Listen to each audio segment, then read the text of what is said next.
Defying age. How to get fit and stay fit over 40. Does your metabolism slow with age? Let's deal with this straight away. The answer? No, not really. It's been massively exaggerated. Your energy expenditure per day might reduce, but that's most likely due to change in behaviour and lifestyle, not the slowing of your metabolism. So, the good news? Getting old doesn't mean you can't get in shape and stay in shape. And that's what this video is going to be about. How to get fit and stay fit over 40. I've packed this video with so much info. It should be the last thing you need to watch before you take action. There's example workouts, meal ideas, everything you need to get fit and stay fit. By the way, if you're not quite 40, don't worry, I won't tell anyone and it will still apply to you. Also, for full disclosure, I'm not quite 40 either. I'm 38 and a half, but I have trained hundreds of people over 40 who have had incredible results like these. As I quickly approach the big 40, I'm still in the best shape of my life. I'm the most muscular I've ever been, despite being over the dreaded 35. If you stick around till the end, I'll tell you all about my approach to staying fit. Anyway, as I said, the impact of getting older and the effect on your physique has been massively exaggerated. So now you know it's completely possible and age isn't a barrier. Hopefully you are fired up and ready to take action. I'm going to share a ton of useful info, but it's only useful if you act on it. Drop me a bicep emoji in the comments so I know you're going to get stuck into it. I'll talk you through my suggested approach to training, nutrition, and lifestyle factors that can all contribute to you getting in the best shape of your life. So let's dive in and look at getting fit and staying fit over 40.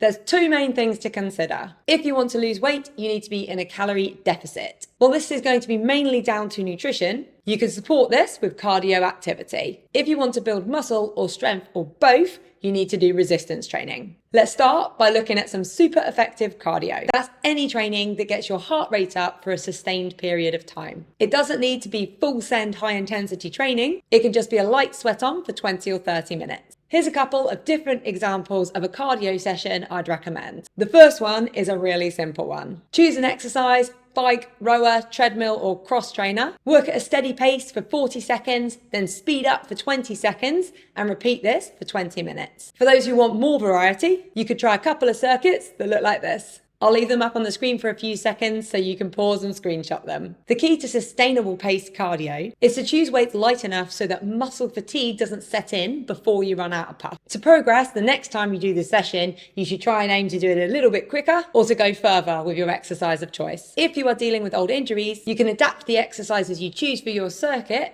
to work around them, if safe to do so.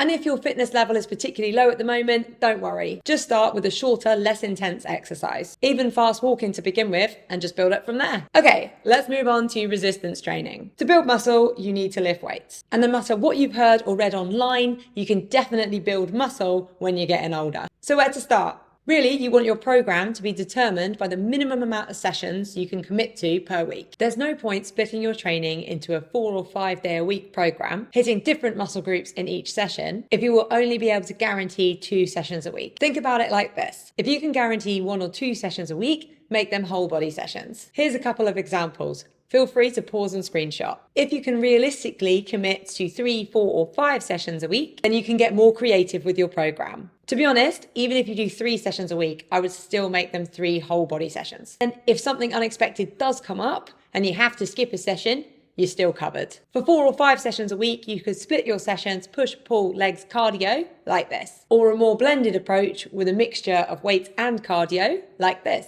By the way, if you are screenshotting these workouts, please give this video a like. Okay, let's talk volume. The easiest way to explain this is that volume should be related to how much training you've been doing. If you're an experienced lifter, then you'll be aiming for over 10 sets per muscle group per week. If you're just getting started, you can start with as little as 3 sets per muscle group per week. You can get all the volume per muscle group in one session or spread over the week.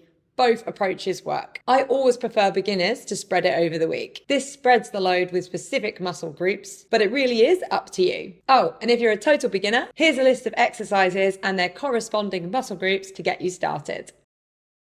I think that covers training. Let me know if you have any questions in the comments. And remember, stick around to the end and I'll tell you how I approach nutrition and training. Let's get into nutrition. Another myth that needs busting is that you need to have a really boring diet to get fit and stay fit. That's really not true. In fact, that approach makes it much more difficult to stick to. Your food should be well balanced. It's there to energize both body and mind. Eating plain chicken, broccoli, and rice isn't going to do that. So, boring diets banned, crash diets banned, juice cleanses definitely banned. But aiming to make good food decisions 90% of the time and leaving room for food just for the sake of enjoying it is encouraged. Let me talk you through my approach to flexible nutrition. Most people looking to lose weight will track calories from day one. That's completely fine, but I don't advise it from day one. It's a really big change. Set a minimum daily protein intake. That's it to start with. It's really that simple. Then after you start to see progress, you can stick with that. Or if you want to push it further, you can start tracking your calories. But instead of just setting a daily calorie limit, make it easier for yourself. Let me explain. If you look at your weekly average calories, you make it a lot more flexible for yourself. If you have plans at the weekend and you want a bit more leeway with calories, then all you need to do is go a little bit under calories on the other days. If your average calories stays under for the week, then you'll lose weight. Really, that's true of any length of time. It's just quite hard to do averages over months. If you've seen my content before, you will have heard this, but there are certain meal types that make it loads easier to get your protein in, control your portion size, and maintain a good calorie balance. They are stir fries, rice bowls, wraps, and omelettes. Here's my go-to recipe for each.